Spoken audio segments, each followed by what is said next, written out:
Nah, tapi pada saat itu tuh udah mulai kepikiran belum bikin startup sendiri? No.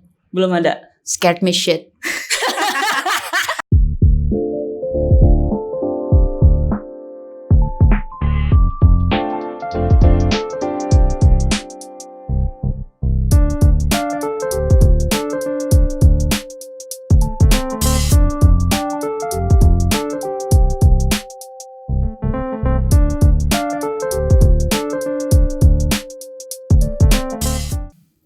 Apa kabar Challengers? Salam diplomat, siap bikin gebrakan. Selamat datang di DSC Talks. Saya senang sekali Nadia Skoro bisa jadi tuan rumah podcast pertamanya DSC nih selama gelaran selama 10 tahun. Dan tentunya di setiap podcast bakal menghadirkan mentor-mentor nasional yang tentunya bakal bisa ngasih inspirasi kepada Challengers semua. Misalnya yang membuka bisnis tapi bingung, masih struggles, kira-kira dapat uangnya dari mana ya? Atau belum ada waktu, atau belum berani untuk ninggalin tempat kerja yang sebelumnya. Gak apa-apa, tenang aja. Karena dengan hadirnya mentor-mentor nasional ini bakal kasih jawaban dengan mereka menceritakan segala keberhasilannya atau segala kegagalannya juga. Siapa tahu bisa ada hal-hal yang dipetik dari cerita-cerita yang sudah disampaikan.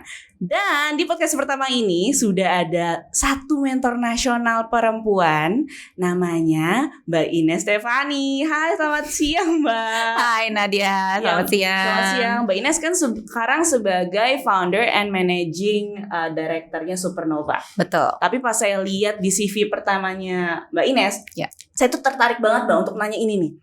Saya tuh punya banyak banget Mbak teman, dan saya tuh generasi tahun 90-an sih. Dan teman-teman saya itu yang dulunya kuliah marketing, terus kuliah manajemen, mereka tuh cita-citanya adalah bisa bekerja di multinational company. Tapi Mbak Ines, lulusan yang sama juga, lulusan manajemen Unpar, 4 tahun. 4 tahun, catat. 4 tahun. Terus sempat kerja di multinational company, tapi malah keluar Mbak. Alasannya apa? Alasannya, kalau aku bilang sama teman-temanku, serendipity. Coba boleh dijelaskan, maksudnya gimana? Buat anak-anak yang bukan tahun 90-an, ada filmnya Serendipity. 90-an tapi gak tahu Mbak. Kate Beckinsale sama John Cusack. Enggak nonton. Oke, gimana Mbak? Oke, jadi kalau buat aku pertama, even waktu dulu di Nestle aku nggak, ibaratnya kerja pulang. Aku sempet ada inisiatif di mana aku tiap minggu ada kelompok membaca dan menulis. Oh ya? Kayak kelompok sastra cuma di grade yang lebih rendah gitu. Tapi intinya aku cuma pengen cari teman baru. Di situ aku ketemu satu orang yang dia bilang, gue kerjaannya adalah bikin startup. Itu waktu tahun 2012. Startup tuh people don't know what is startup, gitu kan. Dan waktu itu aku waktu itu udah hampir 5 tahun aku di Nestle. Aku cuma mikir, Nestle itu perusahaan hampir 100 tahun waktu itu ya. Sekarang sudah 150 tahun kalau nggak salah. Aku lihat Unilever, Danone juga perusahaan yang udah lama, tapi kok mereka dari luar semua gitu. Aku tuh pengen tahu sebenarnya apa sih yang bikin mereka sampai 100 tahun gitu kan. Dan tentunya ada banyak lagi perusahaan-perusahaan hebat dari Indonesia yang 100 tahun ini, tapi gak mungkin jeblok langsung kayak 100 tahun gitu kan. Aku jadi pengen cari tahu gitu. Dan waktu itu perusahaanku Nestle emang gede banget, sampai kita suka bilang Nestle Universe. Tapi masa sih cuma ada Nestle Universe gitu. Aku pengen tahu sebenarnya apa lagi yang di luar sana. Agak gila sih. Berarti itu karena itu Mbak. Karena tahun berapa ya? 2000. Itu tahun aku officially join itu 2013 awal. 2013 berarti sampai 2018. Tahun 2018 akhir. Patokannya adalah aku pernah mesen Gojek pakai SMS. Berarti dari resign di Nestle langsung pindah ke yang Endeavor Indonesia. Betul, ke Endeavor Indonesia. Di situ kerjanya apa Mbak waktu awal-awal? Waktu itu kerjanya awal-awal kita intinya sih membangun bisnis. Endeavor itu kan bukan cuma di Indonesia kan ya? Bukan. Awalnya dia dari? Jadi Endeavor itu sebenarnya awal mulanya itu dimulai dari Argentina. Sekitar prior berapa tahun ya, 7, 8, 9 tahun yang lalu sebelum waktu aku join. Kenapa mereka mulai di Argentina? Argentina waktu itu ada resesi, terus mereka salah satu ini kisah yang terkenal dari foundernya tuh benar-benar all American people gitu kan. Dan American people tuh biasanya terms mereka untuk third world country aja udah di South America. Waktu itu dia lagi studi tour lah ya ke Argentina. Terus itu dia naik taksi, dia ngobrol-ngobrol sama supir taksinya. Terus itu dia bilang, dia ngobrol sama supir taksinya, terus dia nanya-nanya, dan ternyata supir taksinya ini tuh PhD. If you're a PhD in America, that would be a big deal gitu kan. Bisa bikin buku, bikin podcast, bikin apa segala macam. Tapi intinya nggak jadi supir taksi lah gitu. Terus dia nanya, kenapa sih kamu nggak mulai usaha sendiri aja? Ya susah lah mbak, nggak ada modal gitu kan. Ya pinjemlah ke bank gitu kan. Mbak, nama belakangku tuh bukan nama keluarga-keluarga terkenal gitu di Argentina. Bank tuh nggak akan mungkin ngasih pinjaman ke aku. Dan waktu itu dia sadar, being in America, she is really privileged to get those things gitu kan. Jadi dia balik ke Amerika, dia pitch sama teman sekolahnya dia kebetulan sekolah di Harvard. Terus itu dia nge-hatch program yang namanya Endeavor ini, yang intinya gimana caranya supaya playing field untuk semua entrepreneur itu sama. Semua entrepreneur harusnya mendapat kesempatan yang sama untuk mencoba, baik dari mentorship, dari modal, dari koneksi, dari commercial introduction, itu harusnya di leveling. Ngomongin soal peminjaman uang tadi yang sempat dibilang, kalau di Argentina kan mungkin agak sedikit susah dilihat dari nama belakangnya itu. Tapi kalau di Indonesia sendiri kemungkinan itu seperti apa? Apakah susah juga atau harus ada beberapa pertimbangan yang biasanya bank tuh oke, mau minjemin uang segini untuk seorang atau untuk suatu komunitas, suatu organisasi. Pertimbangannya apa biasanya? Mungkin ada beberapa hal yang aku bisa jawab. Pertama, dulu dan sekarang. Dulu tuh emang lembaga peminjaman uang tuh cuma bank. Paling pol BPR gitu kan. Cuma dan kita juga harus ngerti mindsetnya bank itu, mereka mengelola duit nasabah, sehingga mereka harus ada proteksi segala macam sedemikian sehingga of course kita tahu kalau regular pinjaman ke bank harus ada agunan dan segala macam gitu kan. Itu praktek yang ya sudah memang seperti itu, it's a common market mechanism gitu. Tapi mulai ke sini mulai banyak teman-teman kita yang bisa menyediakan sumber daya alternatif. Shout out to Amana sama Investri, hello. Di mana mereka mempunyai mekanisme yang berbeda dan bisa men-tackling resiko yang berbeda. Resiko itu tentu saja, ini aku nggak bilang teman-teman challengers ya yang bilang, cuma kan ada aja ya orang yang minjem tapi nggak dibalikin. Nah, resiko-resiko itu yang sebenarnya di cover oleh bank dengan caranya mereka. Tapi dengan inovasi dari segi startup ini, teman-teman yang sudah aku sebutkan di atas tadi bisa men-tackle resiko-resiko tersebut gitu, sehingga ada alternatif untuk pembiayaan. Jadi kalau mau disambungin kayak ke poinnya Mbak Nadia tadi, untuk teman-teman challengers yang bilang, oh kita kesulitan nih nyari modal atau segala macam. Itu dia, soalnya biasanya salah satu kesulitan itu pasti masalah modalnya. Betul. Tapi selain itu ada kesulitan apa lagi nggak sih yang dialami sama startup khususnya orang Indonesia? Kalau selain masalah uang? Selain masalah uang adalah konsistensi. Keinginannya aja besar, tapi untuk mempertahankannya, untuk maintainnya susah ya. Betul. Jadi sukses untuk konsisten itu susah banget. Sukses tuh gampang banget, ya. Maksudnya kayak teman-teman bikin kalau tren beberapa tahun ke belakang misalnya tren makanan, terus bikin namanya aneh gitu kan, bikin namanya aneh, bikin atraksi apalah gitu. Itu gampang. Dan ibaratnya 3 bulan pertama bisnisnya pasti jalan. Tapi the next 3 months, setahun, kita gak usah ngomong berpuluh tahun deh, kayak yang Nestle, yang Danone, kayak Unilever yang gue ceritain. Bertahun-tahun setelahnya gimana? Gitu. Jadi konsisten itu. Dan konsisten itu juga gak cuma dalam menjalaninya, tetapi juga konsisten kepada masalah apa yang mau dipecahkan dari awalnya. Dan sebenarnya solusi macam apa yang mau dikasih. Gitu. Selain konsisten ada lagi nggak? Masalah lokasi deh. Lokasi. Misalnya di Jakarta kan sekarang juga udah banyak tuh startup. Tapi nggak bisa menutup mata juga faktanya bahwa di kota-kota lain juga udah mulai banyak startup. Tapi kan yang mungkin karena saya dari dulu tinggalnya di Jakarta ya, jadi yang saya dengar oke, startup nih banyaknya dari Jakarta. Sebenarnya gimana sih perkembangan bisnis startup sendiri kalau di kota-kota lain? Apakah se-oke di Jakarta atau ada keterbatasan tertentu kalau di luar kota? Yang pertama mungkin dari ininya Mbak Nadia, aku sebenarnya mungkin karena ajaran Endeavor ya. Shout out to my team at Endeavor. Misiku dari salah satunya juga adalah leveling the playing field. Makanya aku sebenarnya salah satu kenapa aku tertarik ikut DSJ ini karena aku melihat ada satu kesempatan di mana aku bisa leveling the playing field dengan entrepreneur di seluruh Indonesia. Jadi aku sebenarnya menolak nih startup Jakarta, startup daerah, nggak ada bedanya juga sih gitu. Kenapa bisa bilang nggak ada bedanya? Startup itu kan sebenarnya hanya suatu kendaraan yang dipakai untuk challenger semua untuk menyelesaikan suatu masalah. Yang paling penting itu masalahnya apa, solusinya apa, bukan vehicle-nya apa. Ibaratnya startup itu bisa mobil.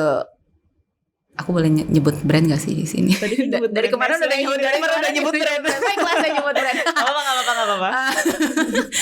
Maaf ya tim produksi jadi ketawa. Siapa tahu kan udah mau ketawa bareng-bareng loh. Siapa tahu honor kita lebih bertambah nih Mbak gara-gara ada iklan yang masuk kan. Ini di-cut aja ya kalau nggak mau ya. Jadi misalnya kalau startup itu kita andaikan vehicle bisa Bajaj, bisa Toyota, bisa Mercy, gitu. Itu cuma vehicle aja. Tapi kan sebenarnya yang penting itu getting to point A to point B, intinya gitu. Jadi menurutku juga teman-teman juga jangan terlalu stuck ke terms bahwa saya tuh lagi startup loh. Enggak sih, ya startup lo bisa CV, bisa PT, bisa cuma kayak surat perjanjian di tangan materai berdua juga udah jadi tuh startup gitu secara legal gitu. Jadi itu dulu yang pertama. Yang kedua aku menolak adanya perbedaan, dan ini lokasi itu.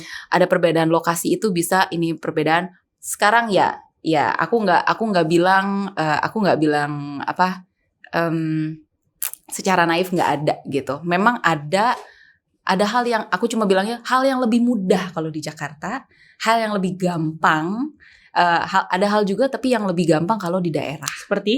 Seperti misalnya ini kemarin aku baru ngobrolin sama moderator IG live-nya aku. Shout out lagi ke Danang.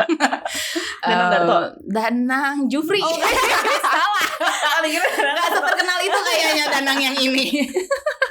Terus bahwa teman-teman di daerah tuh sebenarnya posisinya lebih bagus untuk menyelesaikan masalah-masalah yang ada di daerah. Karena balik lagi startup-startup di Jakarta itu kadang-kadang mereka terbentuk karena ada masalah di ekosistem yang hanya unik di Jakarta. Tapi begitu ke startup begitu di region di luar Jakarta, masalahnya jadi nggak terlalu relevan. Misalkan di Jakarta itu kalau nggak salah aku pernah dengar temanku, iya nih kita bikin usahanya kita bikin startup.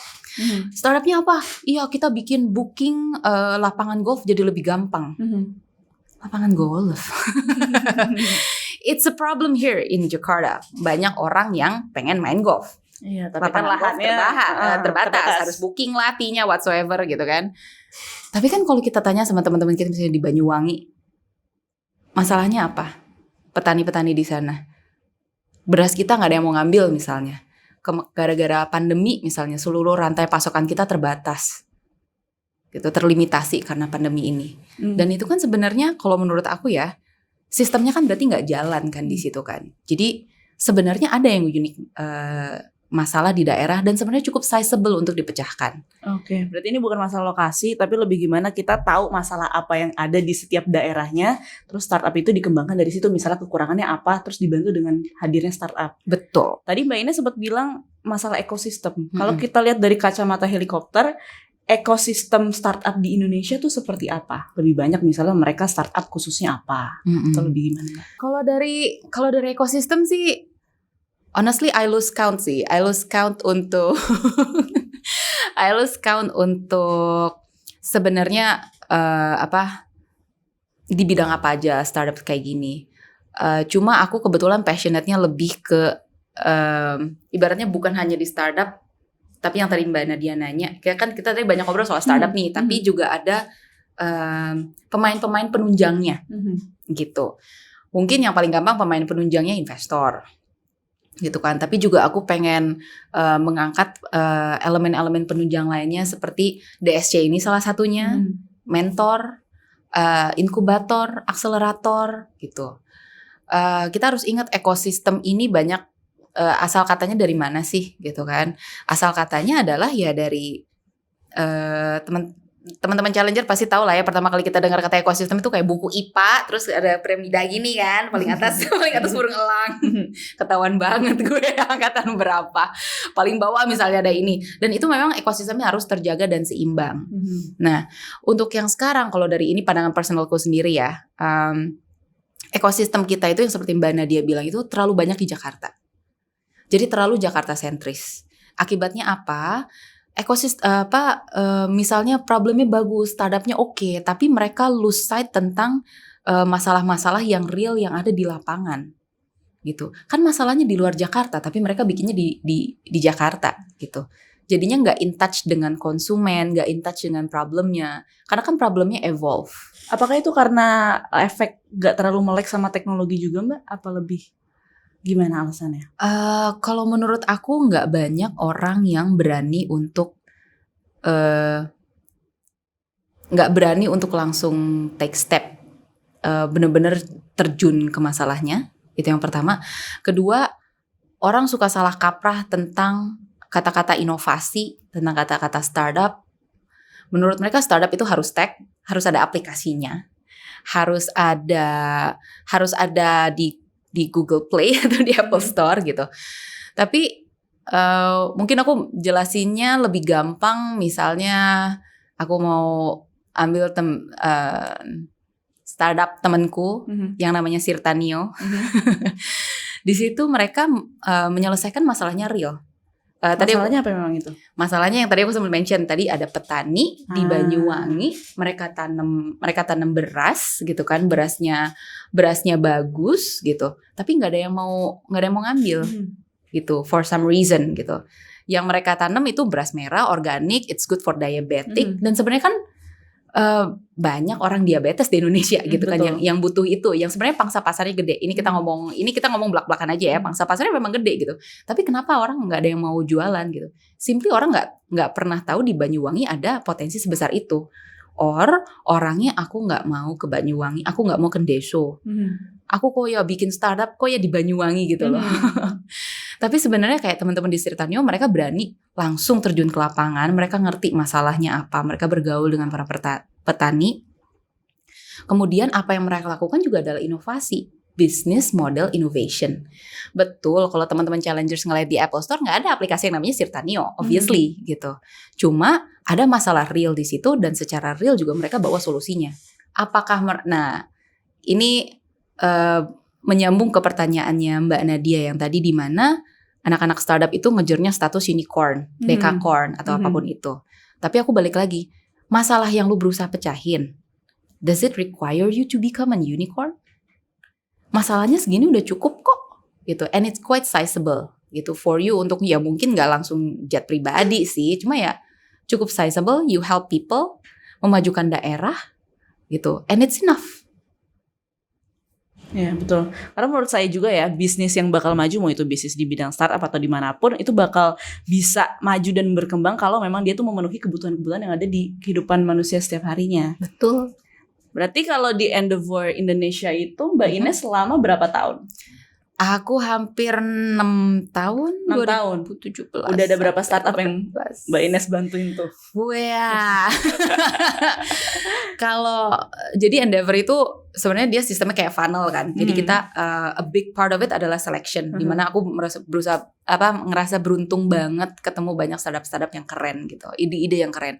Cuma memang balik lagi Endeavor juga ada beberapa keterbatasan dan ada beberapa fokus gitu. Jadi memang nggak semua diambil. Dulu tuh yang kita sering ngomongin tuh masuk Endeavor tuh lebih susah daripada masuk ke Harvard. Ya kali Mbak Ines. Karena tingkat acceptance rate-nya emang super kecil banget. Di Indonesia tuh kayak cuma 3%. Dari sekitar 1.000 total yang aku screening, kurang lebih in the first 2 years, yang masuk jadi Endeavor entrepreneur tuh kayak cuma nggak even 3%-nya lah. Berapa sih? 30 biji. 30 orang. Total selama 6 tahun berarti berapa tuh Mbak? Kalau pegangan aku sendiri kayaknya 14 kalau nggak salah. Nah tapi pada saat itu tuh udah mulai kepikiran belum bikin startup sendiri? No. Belum ada? Scared me shit. Apologies for my French. Oke, dari Endeavor Indonesia selama 6 tahun baru pindah UNDP atau Betul. pas UNDP tuh masih di Endeavor Indonesia? Jadi waktu di Endeavor Indonesia, aku cuma ngerasa bahwa Endeavor tuh udah cukup banyak ngebantu company yang lain. Cuma kayak yang tadi aku cerita ke Mbak Nadia, banyak company yang nggak bisa Endeavor bantu gitu, karena fokusnya Endeavor, ininya Endeavor. Nah aku ngerasa kayaknya aku bisa do more deh. Tapi sebagai apa waktu itu aku nggak tahu. Jadi waktu itu aku sempet aku pikir aku keluar dulu aja deh, let's see what I can do gitu. Agak nekat juga. Terus aku sempat ngebantuin satu Endeavor entrepreneur di bidang food and beverage. Kemudian aku dijebak oleh temanku, dia managing partnernya 500 Startup di 500 Durians. Dia bilang, Nes mau nggak bantuin gue bikin project sama UNDP? Gitu. Apa nih? Dia bilang, iya kita pengen ngajarin startup yang sebenarnya punya nilai secara impact, dan impact di sini kita bilangnya ke environment, ke people, benefiting orang-orang yang mulai di grassroots untuk mengakses dana-dana yang ada di area development. Dan ini development yang kita bicarakan itu kayak USAID, UNDP, United Nation, WWF kayak gitu-gitu. Dan aku mulai tertarik gitu kan. Wah, ternyata ada sumber dana ya selain bank, investor. Karena yang kayak tadi Mbak Nadia bilang, memang salah satu struggle utamanya memang fund. Betul. Gitu. Oke. UNDP selama berapa tahun? Jadi UNDP itu sebenarnya aku ditugaskan untuk membuat pilot project dari Impact Accelerator pertama di Indonesia yang sebelumnya di pilot di Armenia. Mereka pengen bawa ini scale di Indonesia dan mereka minta aku untuk pilotnya gitu.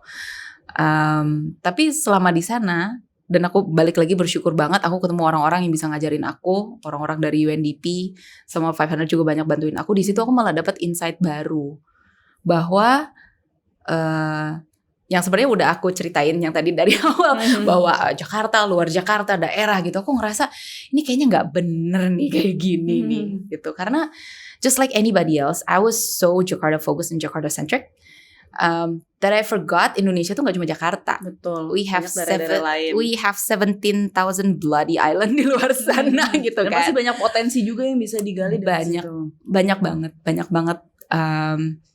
Dan nggak semua startup ditakdirkan untuk jadi unicorn, and it's fine. Ya, betul.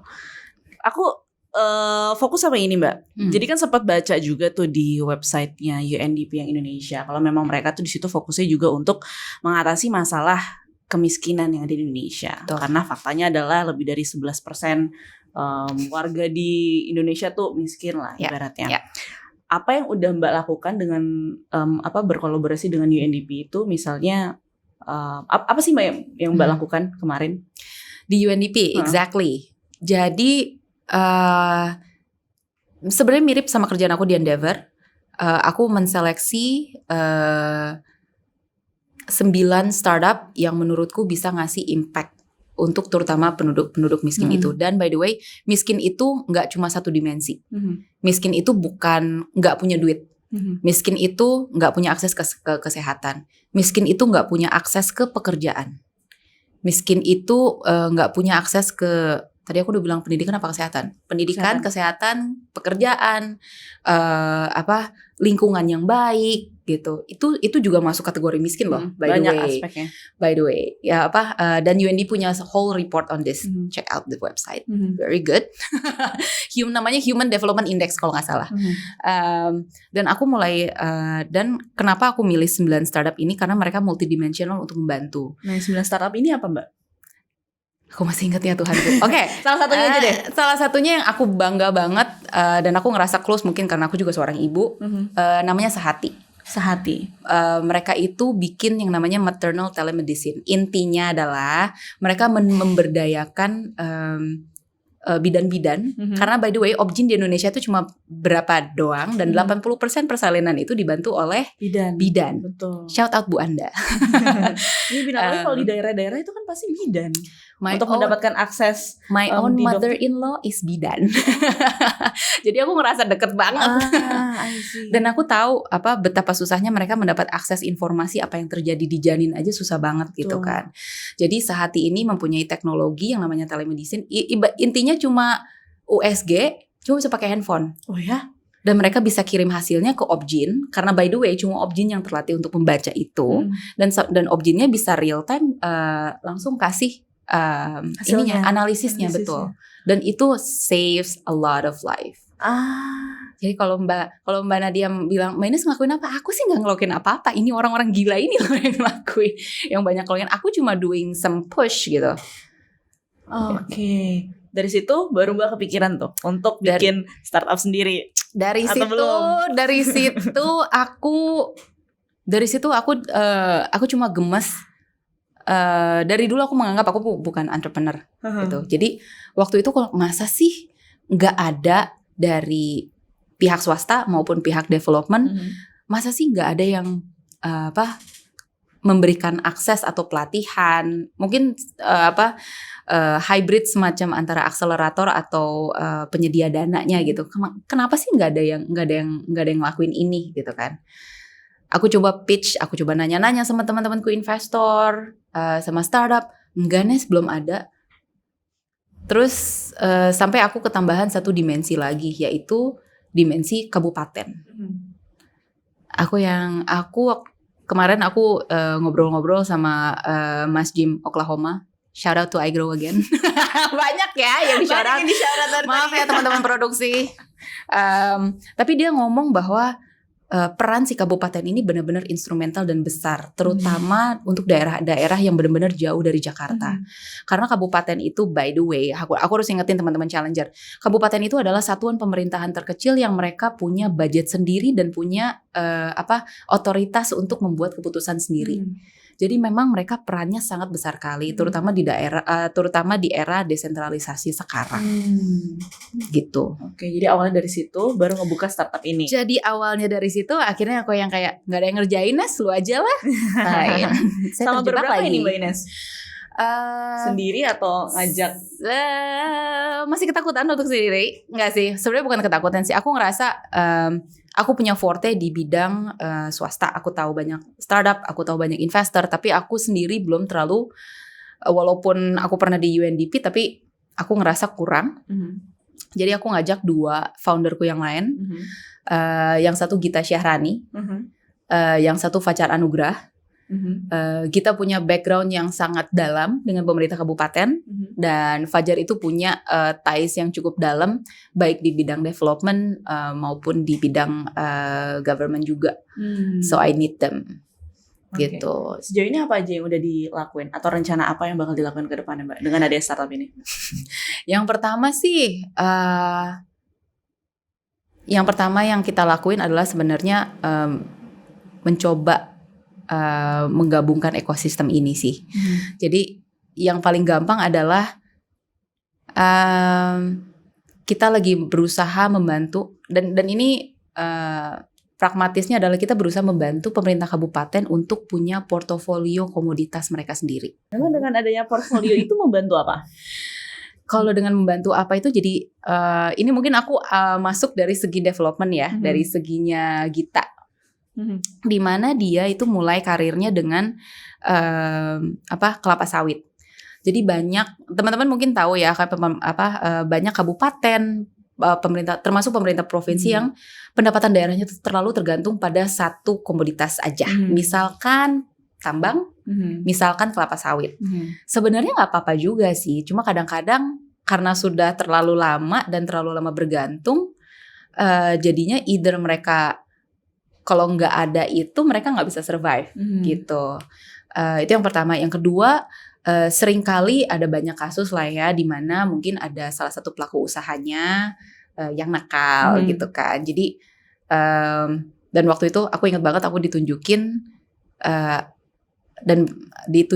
artikel tentang kebakaran hutan luar biasa. Gimana, Kalimantan? Iya, kita kan sekarang kan bermasker ya. Oh, mereka udah berapa tahun yang lalu pakai masker. Oh iya betul. Karena kan haze, asapnya kan. Iya sih. Teman-teman kita yang di Riau kan haze semua, dan mereka udah biasa pakai masker. And that's where it gets personal, karena aku nggak sengaja aku ketemu artikel ada anak balita meninggal gara-gara sesak. Punya anak sendiri, aku yang kayak nggak bener gitu. Nah, jadi Aku ngerasa aku punya pengalaman bantuin company ketika mereka harus mendiversify produk mereka sendiri. Aku punya pengalaman ngebantuin beberapa teman di funding untuk diversify their own risk. Kenapa pemerintah kabupaten nggak kayak gitu? I see. Iya betul. Itu Kalau yang ingat soal kebakaran tadi, ini kan beberapa tahun lalu, setahun apa 2 tahun lalu saya pernah tuh ke Kalimantan kan, ke Camp Liki sebenarnya. Nah di daerah itu kan juga salah satu daerah yang terdampak karena ada kebakaran hutan kemarin, terus ngasih tahu berapa jumlah penduduk yang meninggal, terus kondisi di sana kayak gimana, banyak yang kehilangan lapangan pekerjaan karena benar-benar bles abis itu tanahnya, pohon-pohonannya juga. Jadi mungkin dengan adanya Mbak Ines ini bisa ngebantu juga mereka ke depannya dengan menghadirkan portfolio komoditas-komoditas itu. Oke, selanjutnya.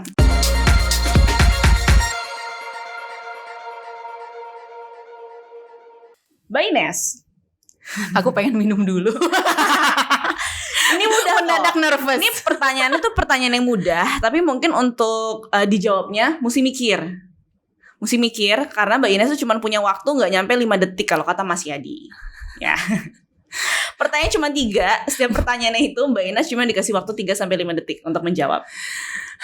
Harus milih A atau B. Siap? Mas Helmi Yahya tolong jangan scout saya jadi peserta kuis karena kayak gini doang saya bisa pingsan. Baik, siap. Pertanyaan pertama.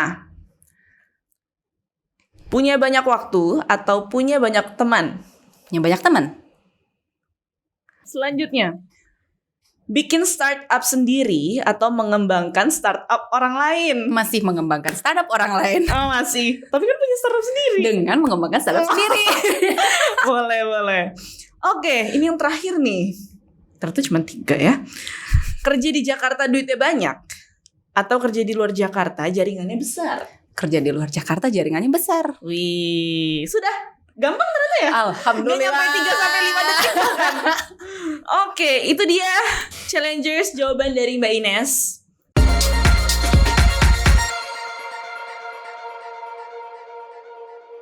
Oke, Mbak Ines, tadi kan Mbak Ines selalu cerita nih soal kesuksesan. Kalau kegagalan, pernah nggak Mbak Ines merasa gagal setiap menjalankan di dunia bisnis ini? Waduh, kegagalan.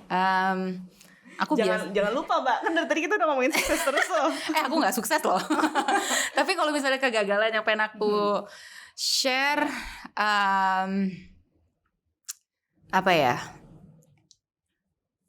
Waduh, nggak pernah gagal nih kayaknya. Langsung deg-degan. Mungkin apa ya? Puji Tuhan sih sampai sekarang sih aku masih dianggap orang untuk perform, untuk nempatin janji, untuk doing effort buat mereka. Tapi buat aku kegagalan yang pernah aku rasakan itu ketika ada salah satu startup yang aku bantu untuk dapatkan pendanaan tapi nggak dapat. Dan itu banyak sebenarnya. Dan kebanyakan ini kebetulan banyak termnya itu di Endeavor. Terus yang Mbak lakukan dengan adanya kenyataan seperti itu apa? Oh, aku belajar.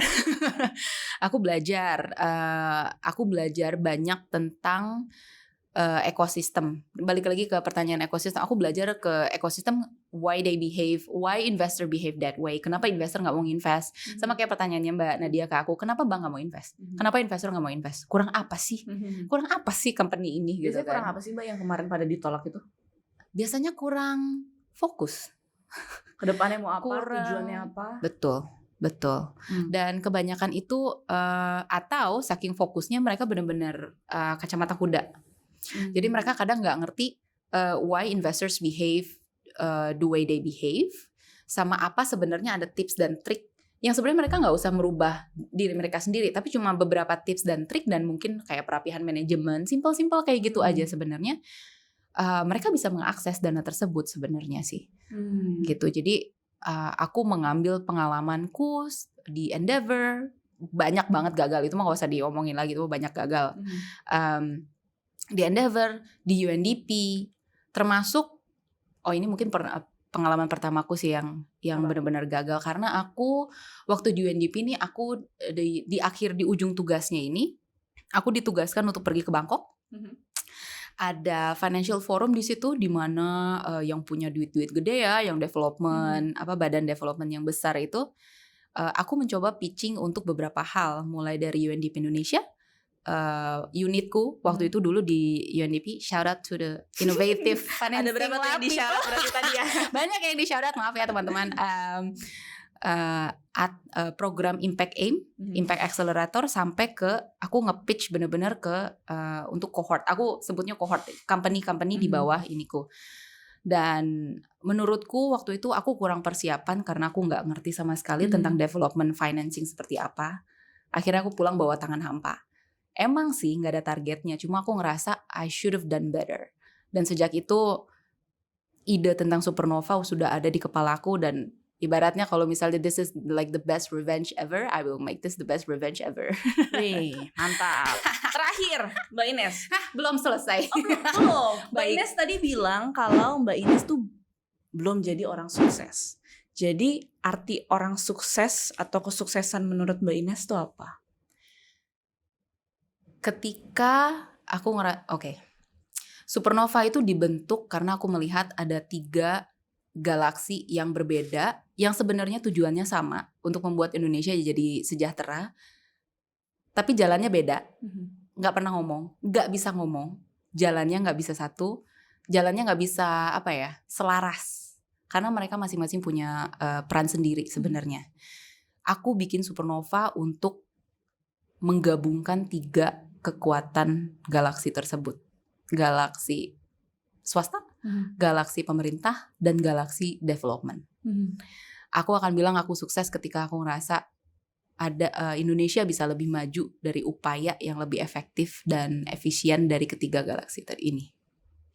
Ya itu definisi sukses dari aku. Makanya aku sebenarnya di sini butuh banget bantuan dari teman-teman challenger semua untuk ikutan Diplomat Sukses Challenge. Nah bener tuh kata Mbak Ines, makanya untuk challengers jangan lupa submit proposal kalian di websitenya diplomatsukses.com sampai tanggal 19 Oktober 2020 nanti.